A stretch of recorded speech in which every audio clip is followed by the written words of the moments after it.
Bonjour à tous, pendant un an je vais vous présenter un film par jour, soit 366 films dans l'année. Aujourd'hui on est au 63e film, Top Gun.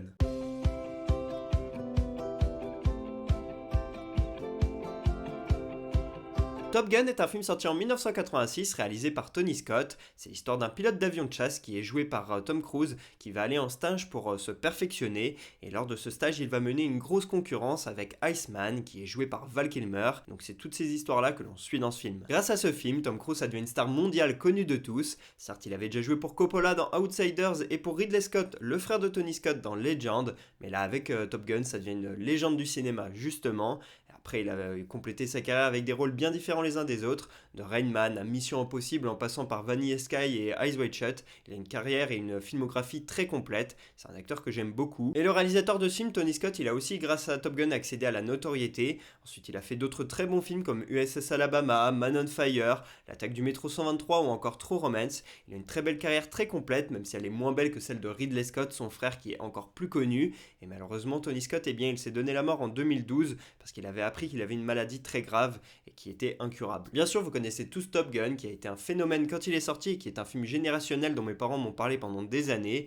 Et ça a été un succès incroyable au box-office, plus de 350 millions de dollars rapportés sur seulement 15 investis. Et pareil, le 2, il a super bien marché. Si le film est aussi célèbre et qu'il est inscrit dans la légende, c'est aussi pour sa BO que l'on doit à l'allemand Harold Faltermeyer. Il a surtout utilisé des chansons existantes et il a aussi demandé à des chanteurs d'en interpréter de nouvelles exprès pour le film, comme Kenny Loggins, qu'on avait connu avant pour Footloose, puis aussi le groupe Berlin qui est le plus connu, notamment pour sa chanson Take My Breath Away, qui est un immense succès. Et d'ailleurs, la BO s'est vendue à plus de 10 millions d'exemplaires, en plus de gagner un Emmy et puis des Oscars et des Golden Globes.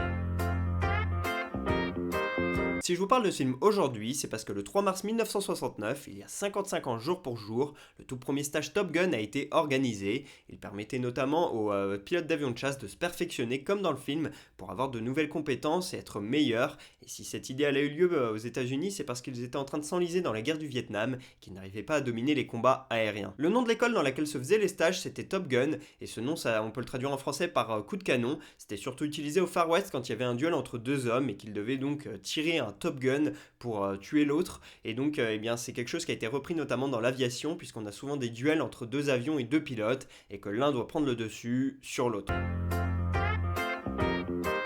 Ce film, je l'ai vu il y a 2 ans environ, tout seul dans mon appart, sur mon ordi avec mon enceinte. Et je l'ai vu parce que ça faisait des années que je devais le voir, que je faisais que d'en entendre parler par ma famille à droite à gauche, qui me disait que c'était un grand classique, etc. Et c'est vrai que je ne l'avais toujours pas vu à plus de 20 ans. Et donc j'ai finalement regardé ce film au bout d'un moment.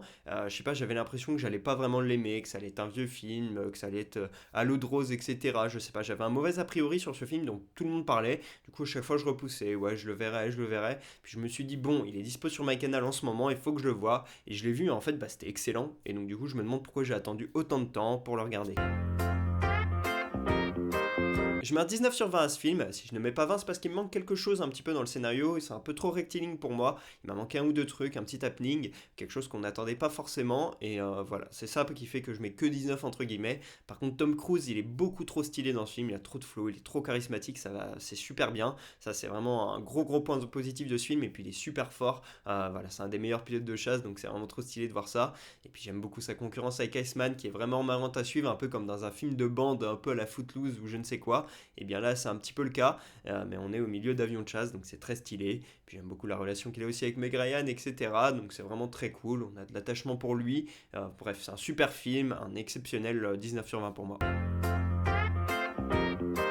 Première anecdote, le film il a été en grande partie produit par le Pentagone qui voulait redorer l'image de l'armée américaine après l'échec cuisant de la guerre du Vietnam. C'est pour ça aussi qu'ils ont produit par exemple Rambo, c'était pour montrer la force et la puissance de l'armée américaine. Là dans Rambo c'est l'armée de terre et puis dans Top Gun c'est donc l'armée de l'air. Et donc Tony Scott et toute l'équipe du film ils ont pu profiter de plein de matériel qui ont été accessibles dans les coulisses de l'armée et puis aussi les employés de l'armée qui ont pu leur montrer pas mal de choses et qui font que le film est hyper réaliste. Deuxième anecdote, pendant le tournage du film un pilote nommé Arthur Scholl a perdu le contrôle de son avion et malheureusement il s'est écroulé dans le Pacifique et n'a jamais été retrouvé. Il est donc présumé mort. Troisième anecdote, à la base Val Kilmer il ne voulait pas du tout faire ce film mais c'est son contrat qui l'obligeait de jouer dedans et donc Tony Scott il a essayé de le remotiver et je pense qu'à posteriori Val Kilmer il est très content d'avoir fait partie de ce grand classique du cinéma. Quatrième et dernière anecdote pour terminer, tous les acteurs sont passés dans des avions de chasse pour jouer dans le film et bien évidemment ils ont tous vomi, tous sauf Anthony Edwards qui a réussi à tenir, alors même Val Kilmer et Tom Cruise l'ont fait.